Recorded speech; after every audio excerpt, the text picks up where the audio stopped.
감사합니다. 여러분들, 오늘 하나님 말씀, 마태복음 5장 8절 말씀을 제가 먼저 읽겠습니다. 마음이 청결한 자는 복이 있나니 그들이 하나님을 볼 것이미요. 그렇습니다. 우리 성도님들, 어떻게, 어, 건강은 어떻게 괜찮으신가요? 요즘에 기도해 주신 것처럼 독감이 많이 있어가지고, 여기저기 아프신 분들이 많은데요. 여러분들 어떻게 평안하십니까? 예, 네, 감사합니다. 우리 이명렬 집사님, 이속 집사님은 어떻게 많이 좋아지셨는지 모르겠습니다. 네, 많이 네, 많이 좋아졌어요. 괜찮아졌습니다. 네, 감사합니다. 네, 감사합니다. 우리 예준이도 항상 건강하길 바라고요. 또 우리 문용자 집사님도 안녕하세요. 네, 안녕하세요. 네, 우리 집사님도 건강하신가요? 네, 주님 은혜로 건강해요. 네, 아니, 감사합니다. 요즘은 마스크 하고 다녀야겠네요. 네, 그렇게 하는 것도 나쁘지 않을 거라 생각합니다. 예, 워낙에 음, 독감이 유행이니까요. 음, 네. 우리 또, 예린이 환영하고요. 우리 장로님, 집사님, 문경서 집사님 또 환영합니다. 어, 네, 감사합니다. 그리고 예찬이도 환영하고요. 오늘은 팔복의 6번째 시간입니다. 하늘을 소망하는 자에게 주신 예수님의 6번째 그 복의 말씀은 하나님을 볼 수 있다는 것입니다. 하나님을 볼 수 있다. 예수님은 이 복을 소개하시면서 하나님을 뵐 수 있는 복을 소개하시면서 마음을 청결하게 하는 자가 이 복을 얻을 수 있다라고 말씀을 하셨습니다. 음, 우리가 이 세상 살아가면서 삶을 살아갈 때 눈이 있다라고 하는 것, 앞을 볼 수 있다라고 하는 것은 너무나 큰 축복 중에 하나일 것입니다. 예전에 제 군대 시절에 전경 생활할 때요, 앞을 보지 못하시는 그 맹인 안마사분들, 뭐라고 할까요? 시위 현장에 출동을 나갔었던 적이 있었습니다. 그런데 사실은 그분들이 이제 자신들의 생존권을 위해서 시위 현장에 이제 투쟁을 하시는 것인데 사실은 앞이 보이지 않는 이 맹인분들은 크게 시위를 할 수가 없습니다. 어, 그래서 집회 중간중간에 그분들이 화장실 가야 되는데 그분들 화장실 데려가 줄 사람이 없어가지고 사실 그 저희가 앞에 그 맡고 있는 정경들이 한 분씩 모시고 화장실 갔다 오는 적도 있었고 또 어떤 분은 길을 잃었어요. 오다가 길을 잊어버려가지고 그 지나가던 경찰 그리고 정경들이 모시고 그 시위 현장에 데리고 갔었던 적도 있었어요. 예. 그러니까 시위를 하신다고 하시는데 그 제대로 된 어떤 시위와 투쟁이 이런 이것이 거의 없었고 매우 불편하게 그렇게 살아가는 모습을 제가 그때 봤던 기억이 있는데요. 그런 모습을 보면서 안타까운 마음도 들었지만 마음 한편으로는 앞을 볼 수 있다는 것이 얼마나 큰 하나님의 은혜인지 이제 깨닫는 그러한 시간도 되었었는데요. 그런데 우리가 신앙의 삶을 살아가다 보면, 살아가다 보면, 우리가 이 육적인 눈이 있다고 해서, 시력이 좋다고 해서, 사실 세상의 모든 것을 다 볼 수 있다라고 말할 수 없음을 느끼게 됩니다. 똑같은 성경을 보고도, 예를 들면 똑같은 성경을 보고도 어떤 사람은 하나님을 발견하는 반면에 또 어떤 사람은 하나님을 부정합니다. 또한 똑같은 상황을 대처하고 똑같은 환경에 놓여 있을 때 어떠한 사람은 그 환경과 상황 가운데서 하나님을 발견하지만 어떠한 사람은 그 상황과 환경 속에서 하나님을 반대하고 원망하는 모습을 보게 돼요. 이런 모습들을 우리가 보게 되었을 때 정작 우리의 그 신앙 생활에 필요한 것, 우리가 이 세상에서 그냥 약속 없이 하나님 없이 살아가는 외인이 아니고 그리스도인으로서 소망을 품고 살아가는 사람이라면, 이러한 신앙의 생활을 하는 사람이라고 한다면, 어쩌면 육적인 눈보다 하나님을 바라볼 수 있는 영적인 눈이 더 필요하다는 것을 깨닫게 되는 것입니다. 유대인들은 하나님을 볼 수 있는 이 영적인 눈은 자신들의 몸을 깨끗하게 해야지 어, 이 눈이 떠질 수 있다라고 믿었습니다. 그래서 그들은 그 나름대로 몸을 정결하게 하는 그 예식에 굉장히 신경을 많이 썼어요. 어, 또한 이런 생각들 때문에 유대인들은 이 몸의 질병에 있는 사람들, 그리고 예를 들면은 문둥병자나 아까 말씀드린 소경이나 혈루병 걸린 자나 뭐 중풍병자, 이러한 육적인 질병을 가지고 있는 사람들을 그러한 사람들은 하나님을 볼 수 없는 죄인이라고 이제 치부했던 것입니다. 그리고 이 육적인 어떤 육적으로 정결하고 깨끗함을 얻기 위해서 더욱 율법적인 삶을 살아갔던 것이죠. 이러한 생각과 관념들은 예수님께서 그 땅에 계실 때, 그 예수님 시대에는 유대 사회에서 정말 절대 불변의 진리처럼 여겨지는 그러한 가르침이었어요. 교리였어요. 그런데 예수님께서 오셔서 오늘 이 말씀을 전하시며 전혀 오늘 다른 이야기를 하시는 것입니다. 예수님께서 말씀하시기를 몸이 깨끗한 사람이 하나님을 보는 것이 아니라 어떠한 사람이 하나님을 볼 수 있다 그랬어요? 마음이 네, 마음이 깨끗한 사람이 하나님을 보게 될 것이다라고 말씀하셨습니다.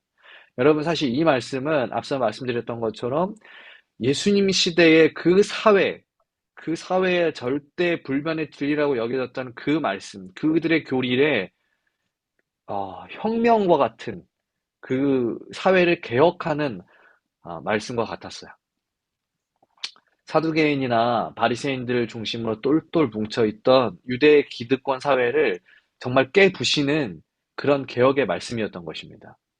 그래서 당시 유대 기득권에 굉장히 실증나 있던 당시의 서민들, 그러한 서민들이 오늘 이 산상보훈의 말씀을 듣고 예수님을 더욱 많이 따르는 그러한 역사가 일어났던 것인데요. 이처럼 예수님은 백성들에게 하나님을 볼 수 있는 새로운 진리를 선포하셨습니다. 한 번도 들어보지 못했던, 생각하지 못했던, 그 사회에서는 막 함부로 그렇게 말하는 거, 절대 입에 담을 수도 없었던 그러한 새로운 개혁과 같은 진리를 말씀하셨어요.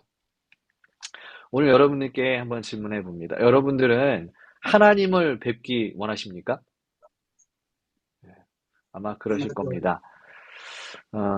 앞길이 보이지 않고, 내가 어디로 가야 될지도 모르겠고, 또 무엇이 정답인지, 무엇이 진리인지 혼란스러운 우리의 삶에 길이 되시고 진리 되시는 그 하나님을 우리는 모두 뵙기를 원하실 것입니다. 너무나 감사하고 은혜로운 것은 우리가 주의 말씀처럼 예수님께서 말씀하신 것처럼 마음이 청결한 자가 된다면, 우리의 마음이 청결함을 가질 수 있다면 하나님을 볼 수 있다는 것. 이거 너무나 감사한 은혜로운 말씀인 것입니다. 그렇다면 이 마음이 청결한 사람은 어떤 사람일까? 이 청결이란 무엇일까라는 것을 우리가 생각하지 않을 수 없는데요. 오늘 본문에 등장하는 이 청결이라고 하는 이 단어는 그리스 말로 카다로스라고 합니다. 카다로스라고 하는데 이것은 씻어내다라는 뜻이 있어요. 씻어내다. 여러분, 그 씻어낸다라고 하는 것을 우리가 어떨 때 사용을 합니까, 여러분? 씻어내는다. 뭐 더러운 할 때 것, 네, 맞아요. 더러운 것을 씻어내는 거예요. 우리가 밥을 먹고 더러워진 그 그릇들을 설거지할 때 그걸 씻는다고 표현하죠. 또 내 몸에 혹은 내 옷에 더러운 것이 묻혀졌을 때 그것을 깨끗하게 하는 것을 씻어낸다라고 합니다. 즉, 이 씻어내기 위해서는 반드시 뭐가 있어야 되는 거예요? 더러운 게 있어야 되는 것입니다. 네.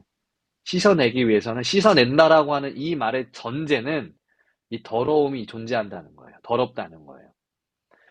그러므로 이 마음에 청결한 사람은 어떤 사람인가? 이 청결이 씻어낸다라고 하는 그 의미를 가졌다라고 생각해 봤을 때, 이 마음이 청결한 사람은 그 마음이 한 번도 더럽혀지지 않은 그러한 순결한 사람, 그러한 사람이 아니라 그 마음이 때로는 더럽혀지고, 때로는 때도 많이 묻고, 때로는 그 더러움에 그 내 마음속에, 내 삶 속에 묻어 있다 할지라도 그것을 마음속에서, 삶 속에서 씻어낼 수 있는 사람이 청결한, 마음이 청결한 사람이다라고 이야기를 하고 있는 것입니다. 오늘 이 말씀이 우리에게 너무나 은혜가 되고 위안이 되고 감사한 말씀입니다. 하나님을 바라볼 수 있는 그 복을 가진 사람이 하나님을 대면하고 하나님을 만나고 하나님을 볼 수 있는 그 사람이 죄로 더럽혀진 사람, 죄로 더럽히지 아니한 사람, 죄를 한 번도 안 짓는 사람, 안 진 사람, 정말 예수님처럼 그렇게 이 죄에 가서 상관없이 그렇게 살았던 사람들만 하나님을 볼 수 있는 게 아니고, 그런 사람들이 하나님을 볼 수 있는 게 아니고, 비록 실수하고 넘어지고 마음의 죄가 아직 가득하다 할지라도 그것을 씻어내버리면 그 사람도 청결하다라고 칭해 주시니 이것이 얼마나 감사한지 모르겠어요. 여러분, 오늘 우리 마음속에 우리의 삶에 아직 죄가 묻어 있다면 밖으로 티나지 않지만 우리의 마음속에, 우리 생각 속에 들어있는 어떤 더러운 것이 있다면 이제 그것들을 모두 씻어버리고 정결한 마음으로, 청결한 상태로 하나님을 바라볼 수 있는 모두가 되기를 기도합니다. 아멘. 이처럼 우리는 하나님을 뵙기 위해 우리의 마음에 있는 죄들을 씻어내야 한다라는 것이 예수님의 이 복받는 비결이셨습니다. 그런데 이 죄들은, 우리한테 묻어져 있는 이 더러운 것들은 어떻게 씻어낼 수 있을까요? 우리가 우리 설거지를 할 때 물로 깨끗이 씻고, 뭐 다른 거 묻었을 때 세정제로 깨끗이 씻을 수 있는데, 과연 우리 몸은, 우리의 죄는 어떻게 깨끗이 씻을 수 있는가? 어제, 밭조den에 있는 우리 문경석 집사님 새로운 사업장에 방문할 일이 있어서 가보았습니다. 여러분 혹시 알고 계셨습니까? 이 문경석 집사님께서 그 밭조den에 정수기 가게 라덴을 열으셨어요. 예. 그래서 저도 뭐 듣기만 하고 한 번도 가보지 못했는데, 이제 어제 기회가 있어서 가보게 되었는데요. 가게에 가보니까 이제 사람들이 와서 구경할 수 있게 이제 여러 대의 정수기를 설치해 놓으셨습니다. 디스플레이 해 놓으셨어요. 근데 그 정수기를 보고 이제 보면서 문득 이런 생각이 들었어요. 보고 와서. 예. 정수기가 왜 필요할까? 왜 필요할까? 우리가 그냥 눈으로 봤을 때는 여러분 수돗물이 더러운 물인지 깨끗한 물인지 알 수 있습니까? 눈으로 봤을 때 그것을 알 수가 없어요. 예. 아주 이 수돗물에 아주 우리 눈에 보이지 않는 작은 이물질들, 그리고 뭐 칼크들, 이러한 것들을 우리가 구별할 수가 없는 거예요. 그러하기 때문에 정수기가 필요하죠. 이 정수기는 어떻습니까? 우리의 눈에 보이지 않는 작은 이물질이나 칼크 같은 것들도 다 깨끗하게 해줍니다. 그죠? 네. 그렇다면 우리 신앙에서 정수기처럼 우리가 알지 못하던 죄까지, 마음속 깊이 묻어있는 죄까지 다 깨끗하게 해주는 것은 무엇일까? 어, 요한일서 1장 7절에 이렇게 이야기합니다. 그가 빛 가운데 계신 것 같이 우리도 빛 가운데 행하면 우리가 서로 사귐이 있고 그 아들 예수의 피가 우리를 모든 죄에서 깨끗하게 하실 것이요. 자, 오늘 이 사도 요한은 하늘의 영감을 받아서 우리에게 말씀을 전합니다. 그런데 우리를 깨끗하게 하시는 것이 무엇이다라고 말씀하셨죠? 빛. 누구의 피예요? 예수님의 피. 예수님의 피가 우리를 모든 죄에서 깨끗하게 하신다라고 이야기를 하고 있습니다. 그렇습니다. 오늘 우리가 우리의 죄를 씻어낼 최고의 정수기는 바로 예수님의 피인 것입니다. 그 피를 통하여 우리는 죄를 씻어낼 수 있고 우리의 죄가 걸러질 수 있고 비로소 청결한 사람이 될 수가 있는 것입니다. 그리고 그렇게 마음이 청결함, 그리스도의 피로 우리의 죄를 깨끗하게 한 후에 마음의 청결한 자가 돼야 우리에게 도록 원하는 하나님을 볼 수가 있는 것입니다. 그러므로 오늘 우리가 하나님을 보기 위하여 마음의 죄를 씻어내버리기 원하신다면 그렇다면 우리는 지금 당장 가야 할 곳은 바로 십자가 앞인 것입니다. 그 십자가 앞에서 우리는 아무리 추악한 죄라도 아무리 씻어내기 어려운 죄라도 이 십자가는 우리의 모든 추악함을 깨끗하게 씻어낼 수 있는 필터, 정수기가 됨을 우리가 잊지 않고 십자가 앞으로 가서 모든 더러움을 내려놔야 하는 것입니다. 그러나 십자가로 가는 길은 여러분 쉽지 않습니다. 그 길은 마치 우리가 하늘로 가는 길과 같아서 굉장히 거칠고 힘들고 어려운 길이에요. 그 길은 이 세상의 주류의 사람들이 가는 길과는 다른 길이고 때로는 우리가 그 십자가의 길로 갔을 때 많은 사람들로부터 오해를 받고 또 때로는 핀잔도 듣고 조롱도 듣게 될 수도 있습니다. 마치 예수님께서 십자가를 지고 갈바리로 올라가는 그 길을 비아 돌로로사라고 부르는데 그 비아 돌로로사라는 그 뜻은 고난의 길이라고 하는 뜻이에요. 예수님께서 십자가로 지고 그 갈바리로 올라가는 그 길이 고난의 길이었던 것처럼 오늘 우리가 우리의 죄를 씻어내고 마음의 청결함을 위하여 가야 하는 그 길이 때로는 비아 돌로로사와 같은 고난의 길이 될 수 있다는 것입니다. 너무 쉬운 길도 아니고 평탄하고 좋은 길도 아닌 길인 것이죠. 그래서 많은 사람들은 때로 십자가로 가는 길을 많이 포기합니다. 우리의 삶에 그 십자가로 가는 길을 우리의 삶의 순위에서 후순위로 둘 때가 너무나 많아요. 그러나 여러분 기억하셔야 됩니다. 십자가 외에는 우리가 정결해질 수 있는 방법은 없다는 것을 반드시 기억하셔야 합니다. 정말 우리가 하나님을 뵙기를 원하고 정말 하나님의 길을 알고 싶다면 십자가에서 깨끗해지는 것 외에는 다른 길이 없음을 여러분 잊지 않으시길 소망합니다. 십자가 밑에서 우리를 위해 피 흘리신 그분의 은혜를 기억하고 이제 모든 죄를 그 피로 사함받기를 소망하며 기도합니다. 그렇다면 우리가 이제 십자가로 나아갈 때 십자가에서 또 얻어야 하는 교훈은 무엇일까? 너무나 많지만 오늘 이야기에 이 산상보훈에 있는 선지자의 글의 말씀을 한 구절 읽어보기 원합니다. 제가 읽겠습니다. 그러나 마음이 청결한 자는 복이 있나니 라고 하신 예수님의 말씀에는 더욱 깊은 의미가 있다. 그것은 다만 한간에서 이해하는 의미의 순결, 다시 말해 감각적인 것에서 벗어나고 유욕에 더럽혀지지 않는 것만이 아니라 마음의 은밀한 목적과 동기가 진실하며 교만과 자아 본위에서 벗어나 겸손하고 사심이 없고 어린애같이 되는 것을 의미한다. 오늘 선지자는 마음이 청결한 것이 무엇인가?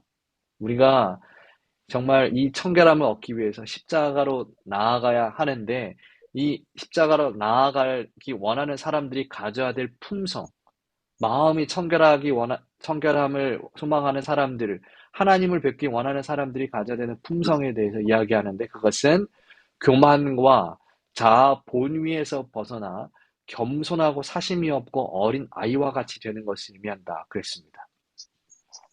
겸손과 사심이 없는 마음, 나의 욕심과 또 내가 탐냈던 모든 것들을 내려놓고 가는 길, 그 길이 바로 십자가의 길이자 마음의 청결한 자가 걸어가야 하는 길이라고 하는 것입니다. 십자가로 나아가기를 소망하는 사람, 하나님을 보기 원하는 사람은 필수적으로 나의 자아와 욕심을 버리고 교만을 버려야 하는 것입니다. 그래서 이어나오는 산상보훈의 그 다음 구절의 말씀은 또 이렇게 이야기하고 있어요. 성질이 같아야만 서로 이해할 수 있다. 만일 하나님의 품성의 원칙이 되는 자아희생적 사랑의 원칙을 생애에 받아들이지 아니하면 그대는 하나님을 알 수 없다.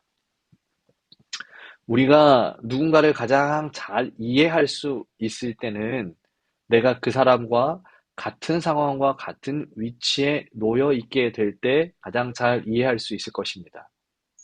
누군가가 배고파 허덕일 때 그 마음을 가장 잘 이해할 수 있는 사람은 그 사람처럼 배가 고픈 사람이 이해할 수 있는 것이고요. 누군가가 감기에 걸려서 아파할 때 그 아픔을 가장 잘 공감할 수 있는 사람은 그 감기에 동일하게 걸린 사람이 잘 이해할 수 있을 거예요. 이처럼 우리가 하나님을 바라보고 하나님을 이해하고 하나님의 길을 알기 위해서 하나님을 이해하기 위해서는 반드시 필요한 것이 있는데 그것이 무엇이냐면 하나님과 같은 품성을 가져야 한다는 것입니다. 우리가 십자가에서 내 죄를 씻고 마음이 청결해져서 하나님을 보기 원한다면 하나님의 뜻을 이해하고 하나님의 길을 이해하기 원한다면 우리가 직접 하나님과 같은 품성을 가져야 성질이 같아야만 하나님과 같은 성질이 있어야만 이해할 수 있다는 거예요. 그리고 그 하나님의 품성, 하나님의 성질, 그것이 무엇인가? 바로 자아 희생의 원칙이다라고 하는 것입니다. 욕심을 버리고 십자가에 나아가서 이 자아 희생의 원칙을 배워야 하는 것입니다. 우리가 십자가에서 배울 수 있는 교훈은 그리스도께서 나를 구원하셨다. 이것이 너무나 큰 은혜고 감사의 교훈이기도 하지만 그 은혜와 그 감사가 우리에게 주는 삶의 변화로 이끌어주는 목적과 동기는 그리스도께서 나를 위해서 자기의 모든 것을 버리셨다. 라고 하는 그 귀한 사랑의 원칙인 것입니다. 우리가 그 사랑의 원칙, 십자가에서 그 사랑의 원칙을 배울 수 있을 때 우리의 마음 속에는 내 욕심들, 내 자아, 그리고 내가 그동안 간직했던 것, 죄의 모습들, 탐심들, 미움들, 그 모든 것들을 내려놓고 청결한 삶이 될 수가 있는 것입니다. 깨끗한 삶이 될 수가 있는 거예요. 여러분, 이제 오늘 우리의 우리가 살아가다 보면은 불뚝불뚝 나의 자아가 솟아나기도 하고 어떤 나의 그 교만과 또 이기심, 욕심들이 내 삶 속에 제어가 안 될 때가 많이 있죠. 그때마다 여러분, 내 마음에 그러한 죄들로 더럽혀질 때마다 여러분, 100번이고 1000번이고 10,000번이고 십자가로 돌아가시기를 간절히 기도합니다. 그곳에서 그리스도께서 우리를 위하여 어떠한 희생을 하셨는가? 그리스도께서 하늘의 왕이셨던 그분께서 세상의 모든 걸 창조하시고 온 우주를 창조하시며 온 우주의 왕이셨던 그분께서 나를 위해서 무엇을 포기하셨으며 무엇을 희생하셨는가? 내 마음이 더러워질 때마다 그것을 생각하시면서 그것을 바라보시면서 그 죄들을 내려놓는다면 여러분, 우리의 그 죄들을 내려놓는 그 순간 이제 우리 눈앞에는 하나님이 보이게 되실 것입니다. 하나님이 인도하시는 길이 보이게 될 거예요. 여러분, 오늘 말씀 중에 그리고 하나님을 볼 것이다라고 하는 이 말씀은 여러분, 단순히 어떤 추상적으로 하나님의 존재를 깨닫거나 섭리를 체험한다는 것 의미 이상의 말씀이 있습니다. 그것은 이 산상보훈이 하늘의 기별, 하늘의 진리를 소개하는 것처럼 오늘 이 하나님을 본다는 것은 실제적으로 사람이 하늘에 가게 됨을 하나님 앞에 대면하는 것을 의미하는 거예요. 즉 예수님의 재림을 의미하는 것이죠. 하나님을 볼 수 있다는 것은 우리가 주의 재림 때 구원을 받고 하나님 앞에 나아감을 예수님께서 말씀하시는 거예요. 그러므로 오늘 우리가 또 한 가지 재림 교인으로서 소망하는 것이 있지 않습니까? 우리가 그리스도가 다시 오심을 간절히 바라고 하나님 앞에 우리가 서시기를 간절히 기도하신다면 오늘 우리가 나누었던 말씀, 마음의 청결함, 이 마음의 청결함을 우리는 어떻게 이룰 수 있고 또 그 십자가에서 무엇을 배우며 청결함을 이루어갈 수 있는지 잊지 않으시고 우리 모든 분들이 하나님 앞에 서게 되기를 간절히 기도하면서 오늘 말씀을 마칩니다.